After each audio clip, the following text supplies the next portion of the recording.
Lawan. Komando dari saya. Komando di depan, Bang. Komando dari saya. Apakah Bapak PJ tahu kerusakan yang terjadi di PIK 2 sekarang? Belum tahu. Tidak tahu.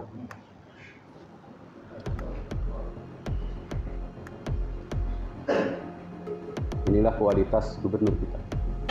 Yang berwenang mengeluarkan PSN ini kan ada Bappenas, ada Menko, ya. Sampai terjadinya PSN seperti apa, ya kan harus tahu itu. Ya. Begitu. Dan saya akan bawa ini, akan suarakan ini di tingkat kementerian, seperti itu. Gubernurnya mengatakan tidak tahu. Udah berbulan-bulan ribut, 7 bulan lebih. Bisa ini tidak tahu. Assalamualaikum warahmatullahi wabarakatuh. Allahu Akbar. Allahu Akbar. Saudara sekalian, insya Allah perjuangan rakyat yang sudah berbulan-bulan akan segera menemukan momentumnya, yaitu pergerakan bersama seluruh rakyat Indonesia, terutama masyarakat Banten, untuk minta kepada penguasa batalkan PSN, terutama PSN PIK 2. Itu adalah merupakan penjajahan yang nyata,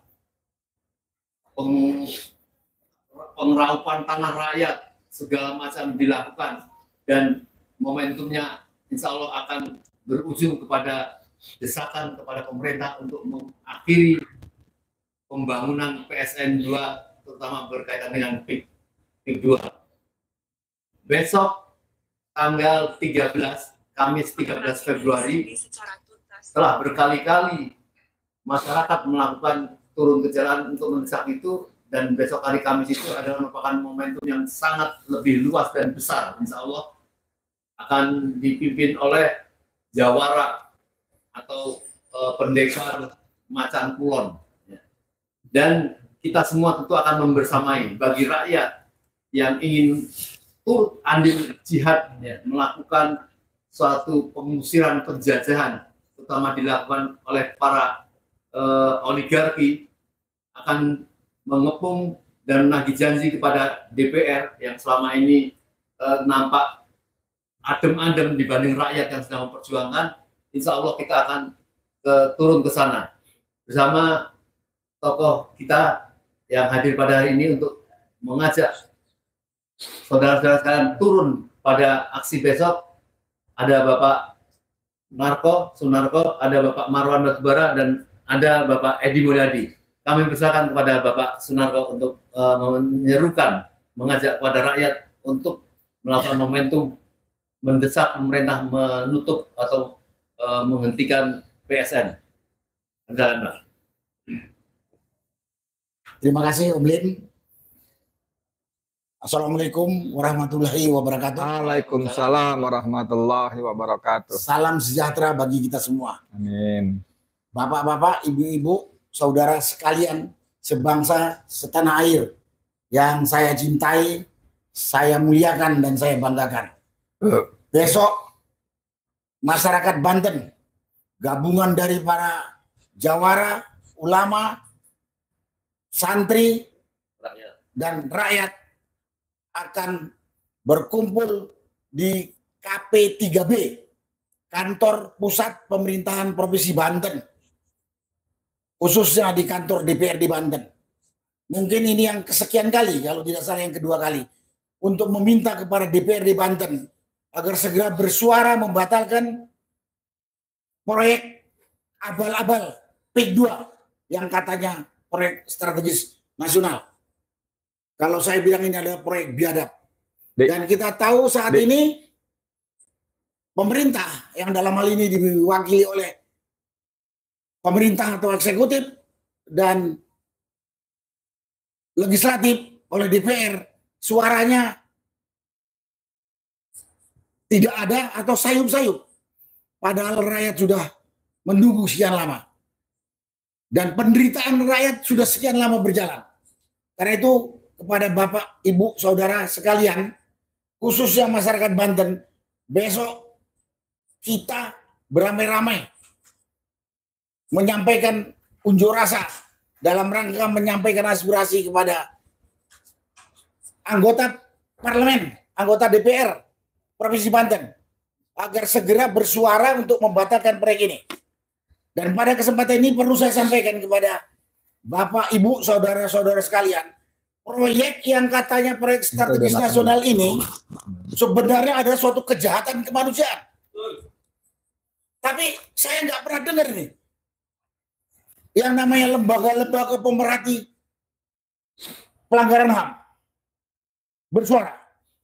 Apakah sudah terkontaminasi atau sudah dikendalikan oleh oligarki hitam yang dipimpin oleh Syahguan ini? Sekali lagi, proyek itu adalah kejahatan kemanusiaan. Rakyat diusir, digusur dengan paksa, tanahnya diambil, ada yang dibayar, ada yang tidak dibayar. Sekali lagi, ini pelanggaran kemanusiaan. Supaya Bapak Ibu setanah air tahu, ini hanya bukan perampasan tanah saja. Yang kedua, ini proyek merusak lingkungan hidup. Jadi di Indonesia ini ada lembaga swadaya masyarakat, pemerhati pelanggaran hak asasi manusia dan pemerhati lingkungan hidup. Kok sampai hari ini tidak bersuara? Mudah-mudahan setelah ini nanti ikut bersuara. Amin. Dan kepada masyarakat Banten, baik yang terdampak maupun tidak, harus menyadari. Di samping saya katakan ini proyek tadi, ini proyek abal-abal, dan kadang-kadang saya katakan ini proyek biadab, karena memang ini terjadi kejahatan kemanusiaan di tempat ini. Terjadi kejahatan kemanusiaan atau pelanggaran hak asasi manusia. Yang kedua, terjadi perusakan lingkungan yang nyata. Kita tahu perusakan lingkungan itu punya dampak sangat luas. Nah, karena itu besok Bapak Ibu sekalian, khususnya masyarakat Banten, mari kita bersama-sama beramai-ramai menunjukkan suara kita kepada perwakilan kita yang mengatur undang-undang di DPR untuk segera memutuskan membatalkan proyek strategis abal-abal. Kalau nggak dikatakan proyek biadab tadi. Siapa saja, kepada para ulama, kepada para jawara, masyarakat profesional, petani, buruh, dan lain sebagainya. Karena mungkin kalau kita rame-rame, kalau mereka rada-rada budak, dengar hari ini. Atau besok, insya Allah. Itulah yang bisa saya sampaikan pada kesempatan ini. Perjuangan kita masih terus berjalan sampai ini tuntas. Kita tahu, di dalam proyek ini, di samping katanya proyek strategis nasional yang katanya pembangunan, tersembunyi suatu proyek yang membahayakan kedaulatan negara dan bangsa Indonesia. Hati-hati. Tersembunyi suatu tujuan, suatu proyek yang bisa merusak kedaulatan bangsa. Yang nanti pada waktunya kita tahu. Ya, kalau gampangnya kita katakan, tersembunyi ini proyek adalah rencana membuat negara dalam negara. Itulah yang perlu saya sampaikan pada kesempatan ini. Mudah-mudahan suara saya ini bisa didengar, dimengerti, dan mari kita kerjasama untuk menjaga tanah air tercinta ini dari tangan-tangan kotor dalam rangka menjaga warisan dari orang tua kita. Terima kasih. Wassalamualaikum warahmatullahi wabarakatuh. Waalaikumsalam warahmatullahi wabarakatuh. Kita tahu Bapak kita satu ini tentara yang sangat tulen ya. Walaupun sudah purnawirawan, tetapi semangatnya menjaga kewibawaan bangsa dari penjajahan, terutama dari awal sampai sekarang, insya Allah akan mencapai kemenangan. Beliau tetap mengawal bersama rakyat. Di samping kita ada Bapak Dr. Marwan Batubara yang tidak henti-hentinya berkoordinasi dengan para tokoh Banten dan terakhir berkoordinasi dengan DPR untuk menuntut jangan rakyat saja yang bergerak. Anda itu adalah wakil-wakil rakyat yang ditunggu kepastiannya bersikap terhadap masalah PSN ini. Dan Pak Marwan mungkin bisa menjelaskan hasil koordinasi dan kesiapan besok untuk terjun ke Banten. Bismillahirrahmanirrahim. Makasih Om Lim. Assalamualaikum warahmatullahi wabarakatuh. Kami saat ini mengundang seluruh rakyat Indonesia, terutama yang ada di Banten dan di Jabodetabek, ya. Untuk apa? Untuk hadir pada acara aksi rakyat. Siapa penyelenggaranya? Penyelenggaranya adalah Jawara Banten, ulama-ulama Banten, buruh Banten, rakyat Banten yang tergabung dalam Juara. Bersama siapa? Bersama Gerakan Rakyat Anti Oligarki, yaitu GRAO. GRAO yang sebelumnya aktif menyelenggarakan aksi pada tanggal 8 Januari yang lalu, kemudian juga pada tanggal 1 Februari yang lalu. 8 Januari itu di Desa Kramat, 1 Februari itu di Desa Muncung, lalu besok tanggal 13 Januari itu di depan kantor DPRD Provinsi Banten di Serang. Jadi dari Juara dan GRAO, kami mengundang semua rakyat Indonesia, Jabodetabek, Banten, untuk hadir pada aksi yang antara lain akan menuntut pembatalan proyek PSN PIK 2. Itu yang pertama. Yang kedua, untuk segera aparat penegak hukum menangkap dan mengadili Joko Widodo, Aguan, dan Antoni Salim. Kenapa mereka? Karena mereka lah yang telah membuat negara Indonesia ini tidak berdaulat. Telah terjadi pelanggaran HAM, kalau dalam konstitusi itu ada 10 hak asasi manusia yang diatur, maka pelanggaran yang dilakukan oleh penjahat-penjahat ini adalah 6 dari 10 hak asasi manusia. Jadi ini bicara kemanusiaan, lalu ini bicara kedaulatan.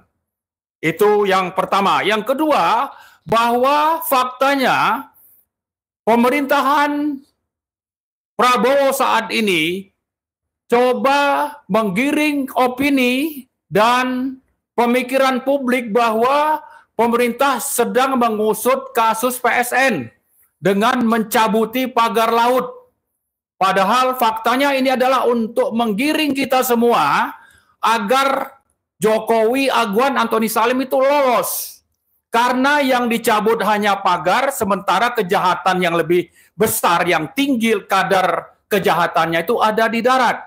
Kemudian dari sekitar 30,16 km panjang pagar yang diproses hanya di Desa Kohot yang mungkin panjangnya hanya 5-6 km. Lalu kemana yang lain? Ada 12 desa yang dipagar, dipasang pagar laut, hanya diproses di satu desa yaitu Kohot. Kemana yang 11 desanya?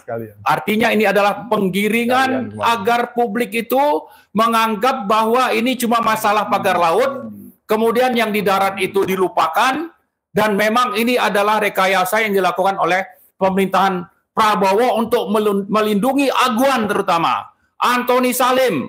Kemudian ini atas dasar kebijakan yang diambil oleh Presiden Joko Widodo. Nah, karena itu besok ini adalah awal kebangkitan dari rakyat Banten untuk nanti makin ke belakang. Tidak peduli itu bulan puasa, kita akan terus melakukan aksi berkelanjutan. Untuk apa? Untuk menegakkan kedaulatan negara Kesatuan Republik Indonesia di Banten dan di seluruh PSN yang sekarang ini sedang terjadi penjarahan aset negara, aset rakyat oleh para oligarki. Jadi karena itu, sekali lagi kami menghimbau kita semua untuk hadir pada aksi besok sebagai awal dari perlawanan rakyat Indonesia kepada oligarki yang sudah mengangkangi kedaulatan bangsa Indonesia dan merampok hak rakyat dan juga sumber daya alam milik negara. Itu saja, terima kasih. Assalamualaikum warahmatullahi wabarakatuh. Saudara, jangan main-main. Proyek PSN 2 ini adalah sebuah batu ujian sangat besar. Apabila kita, bangsa, rakyat Indonesia, mampu menghentikan PSN ini, insya Allah Indonesia masih eksis, masih bisa bertahan dari serangan-serangan, terutama dikuatkan serangan kepada kita yaitu dari para pengkhianat-pengkhianat. Ya. Maka besok pastikan bahwa kita semua ikut bersama menekan seluruh DPRD di Banten bersama rakyat untuk mendesak kepada Bapak Presiden segera untuk menghentikan proyek PSN tersebut. Di samping kiri ada Korlap yang akan berencana besok memimpin aksi besok. Bapak Ismet, kami persilakan.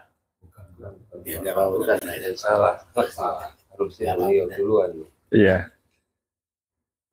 Bismillahirrahmanirrahim. Assalamualaikum warahmatullahi wabarakatuh. Waalaikumsalam warahmatullahi wabarakatuh. Satu hal pokok yang harus kita ketahui sebagai rakyat dan bangsa Indonesia adalah bahwa perampasan dan perampokan lahan ya, di Banten di proyek PIK 2 ya, yang dimanipulasi menjadi PSN itu merupakan lahan yang terbesar ya, kurang lebih kabarnya sekitar 9 sampai 10 kecamatan yang bisa diperkirakan luasnya sekitar hampir 100.000 hektar. Ya, inilah yang disebut ya, istilahnya negara dalam negara. Dan ini harusnya menjadi fokus utama kita sebagai rakyat dan bangsa Indonesia, terutama rakyat yang di Banten. Besok pada tanggal 13 Februari 2025 akan ada aksi besar-besaran di KP3B.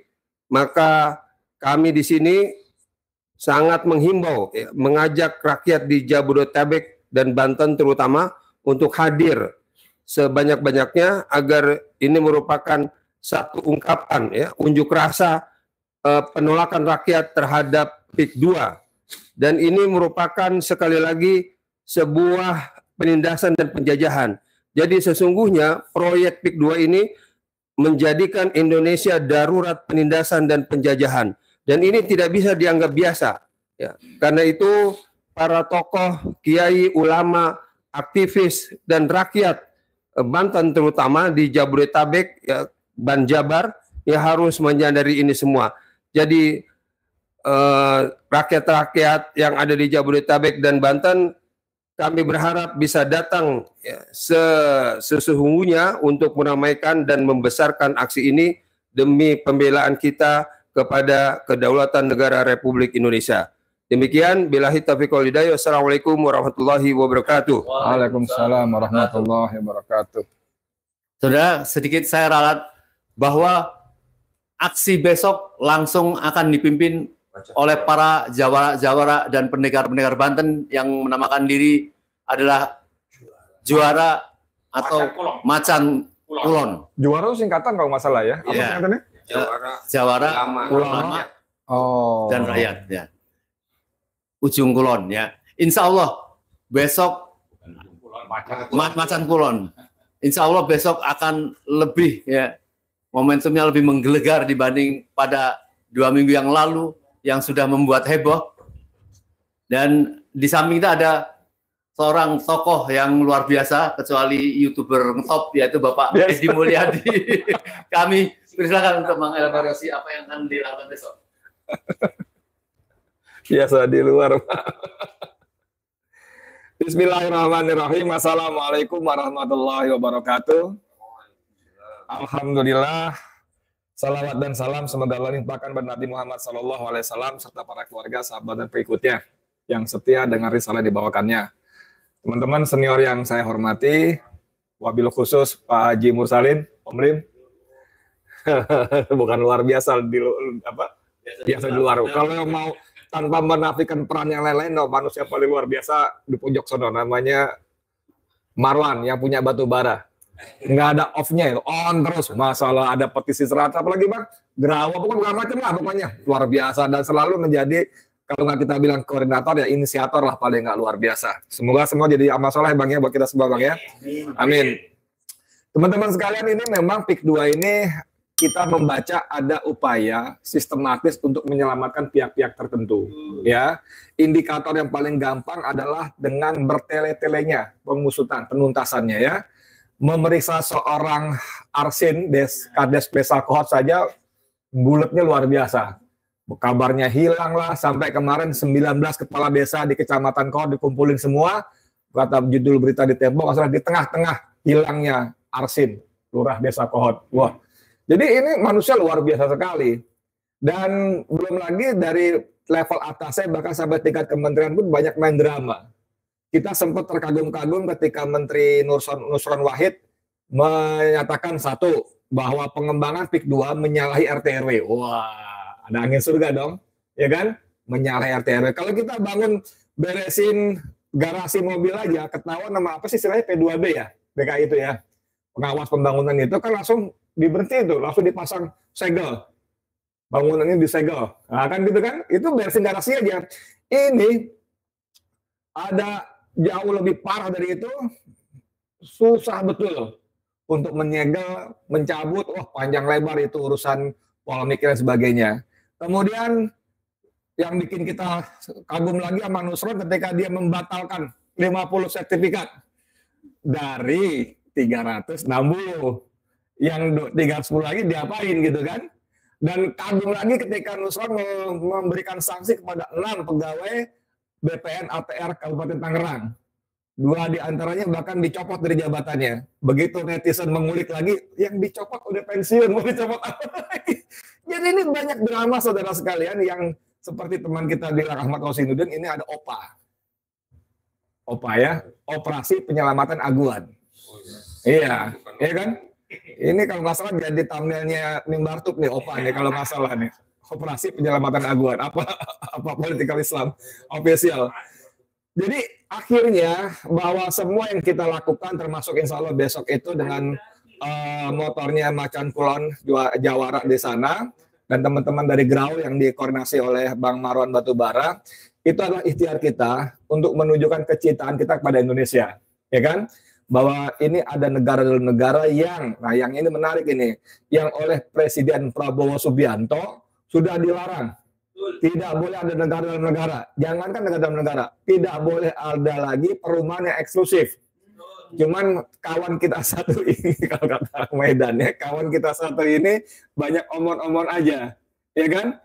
Hanya omon-omon saja, bahkan ketika rakyat Indonesia yang cinta kepada Indonesia, yang ingin menyelamatkan Prabowo Presiden ya, bukan Prabowo tukang cendol ya.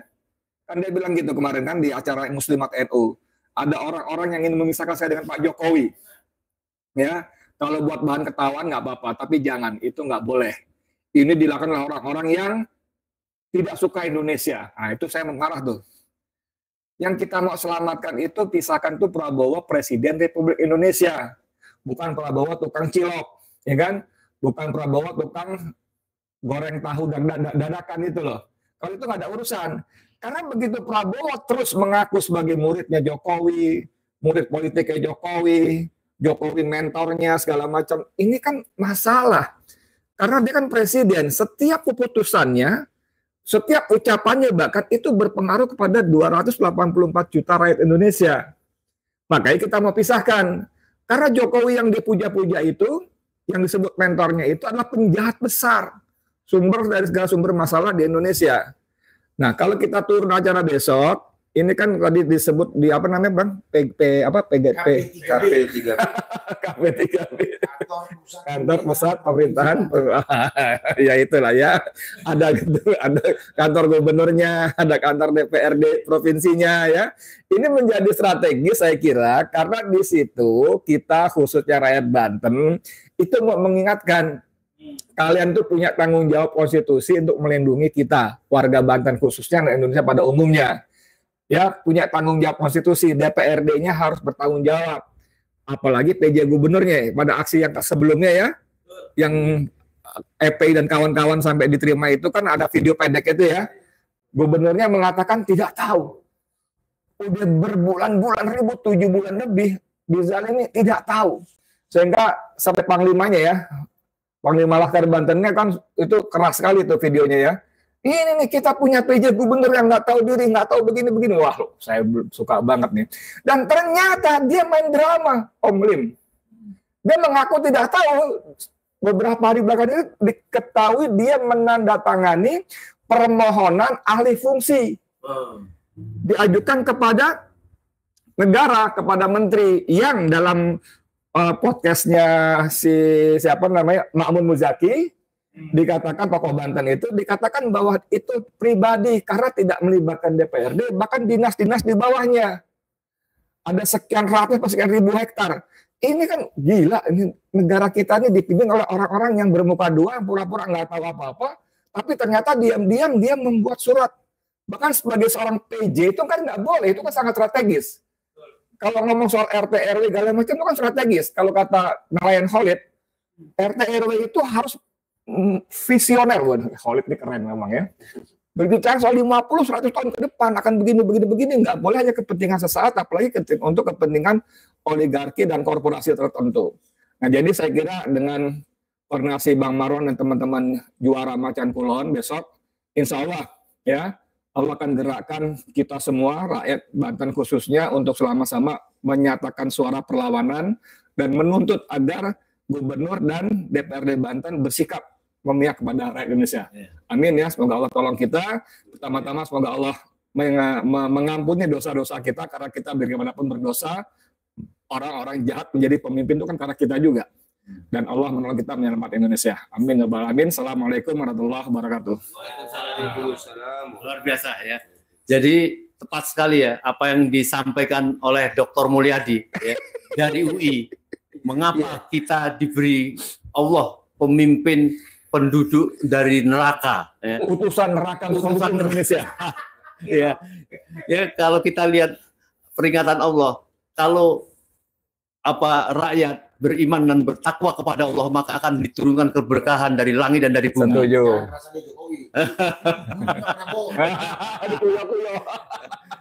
Jadi karena kita ini banyak pengkhianat, ya, maka tidak turun keberkahan dari langit dan dari bumi, dan diturunkan pemimpin dari neraka. Ini yang jadi masalah. Ya, Insya Allah kita rakyat yang beriman dan mencintai kemerdekaan yang murni, seperti kataan Pak Edi tadi, luar biasa Khalid itu. Dia mengatakan, saya ingin Indonesia menjadi macan Asia Tenggara atau apa. Karena kita di bawah tempat kita berdiri, duduk ini, tersimpan ada ikan, ada laut, ada nikel, ada minyak yang tidak dipunyai oleh negara manapun. Masa kita tidak bisa menjadi negara yang hebat? Itu kata Khalid ya. Nah, semoga kita mempunyai presiden yang jenderal penuh ini, tentu akan sangat mudah ya menuntaskan ini, apalagi segera menangkap dan mengadili presiden yang membuat masalah besar, yaitu Jokowi. Segera harus dituntut dan pengadilan, karena supaya tidak ada musuh lagi yang masih mempunyai ternak-ternak ya. Aguan dan Jokowi ini masih punya ternak-ternak yang galak gitu ya, seolah-olah mereka ini adalah pembangunan masa depan Indonesia. Kami sekali lagi minta tanggapan Pak Narwan, bagaimana sebaiknya himbauan atau permintaan kepada Prabowo untuk menuntaskan persoalan ini. Ya, terima kasih Om Lim. Ini kode keras kepada Pak Prabowo ya, kode keras. Pertama, perlu diingat bahwa rakyat itu sudah paham yang namanya PSN PIK 2 dan pemagaran laut itu satu paket. Bahwa kalau sudah dipagar itu nanti akan direklamasi. Dan harga tanah yang direklamasi itu akan bisa lebih mahal 2 kali lipat dibanding darat. Dan dengan begitu penjahatnya sudah jelas. Pengusahanya itu adalah Aguan dan Antoni Salim. Karena itu berhentilah bersandiwara, ya, mengakal-ngakali rakyat, opini publik, bahwa ini hanya urusan pagar laut dan yang bertanggung jawab itu adalah hanya kepala desa. Dan desanya juga hanya dipilih kohort. Gimana dengan yang 11 desa lain? Ya, jadi ingat Pak Prabowo, kode keras untuk Anda ini, rakyat sudah paham bahwa ini ada kejahatan sistemik yang mengangkangi kedaulatan rakyat dan merampas HAM dari rakyat Indonesia, terutama yang di Banten. Nah, yang kedua, kita minta Anda itu merujuk kepada laporan OCCRP bahwa yang Anda puji-puji, yang namanya Joko Widodo itu adalah pejabat korup tingkat 3 di dunia gitu. Gimana Anda katakan dia sebagai guru atau rujukan Anda? Anda harus segera memisahkan diri dari Joko Widodo karena memang penjahat. Penjahat apa? Penjahat terhadap negara dan penjahat kemanusiaan. Bukan lagi waktunya Anda untuk memelihara hubungan atau malah membela Jokowi dan Aguan dan Antoni Salim dalam proyek PSN PIK 2. Karena itu, kami selalu mengingatkan bahwa rakyat akan ada di belakang Anda sepanjang Anda menuntaskan proyek kejahatan kemanusiaan dan pelanggaran kedaulatan negara ini sesegera mungkin, dan berhentilah bersandiwara mengakal-akali untuk nanti ini hanya berhenti di kepala desa. Rakyat sudah paham, karena itu mari Anda buktikan bahwa Anda Presiden Republik Indonesia, bukan berada di bawah bayang-bayang dari Joko Widodo. Joko Widodo itu sudah waktunya untuk masuk penjara, bukan untuk Anda puji-puji. Rakyat akan berada di belakang Anda. Saya ingatkan lagi, rakyat Indonesia akan berada di belakang Prabowo Subianto sebagai presiden pemimpin tertinggi Republik Indonesia sepanjang menjalankan konstitusi dan peraturan yang berlaku, hukum yang berlaku di Indonesia secara konsisten dan berkelanjutan. Tapi kalau Anda justru membela para penjahat seperti Joko Widodo, Aguan, dan Antoni Salim, saya kira tidak lama lagi Anda akan berhadapan dengan rakyat Indonesia. Saya kira itu mungkin tambahannya. Terima kasih. Ya. Baik. Sekali lagi kita ingatkan, semoga kita besok ya mempunyai kesempatan untuk membersamai masyarakat Banten yang akan turun dengan serius, bahkan mendesak kepada DPRD-nya, mendesak kepada pimpinan-pimpinan di sana agar memerintahkan Bapak Presiden Prabowo menghentikan proyek PSN PIK 2 di sana yang menyengsarakan masyarakat sana dan memiskinkan mereka. Kalau kita lihat dari drone kemarin, di mana di wilayah Unjul itu ya, semua sawah, sungai diuruk yang tidak bisa mereka melakukan kegiatan kerja dan tidak tahu di mana lagi mereka tinggal. Ini ada sebuah kemanusiaan, kejahatan kemanusiaan yang sangat buruk. Semoga upaya kita besok membersamai masyarakat sana merupakan jihad pahala besar bagi kita dan tanggung jawab kita sebagai bangsa Indonesia, sebagaimana para pejuang dulu mengusir para penjajah. Assalamualaikum warahmatullahi wabarakatuh.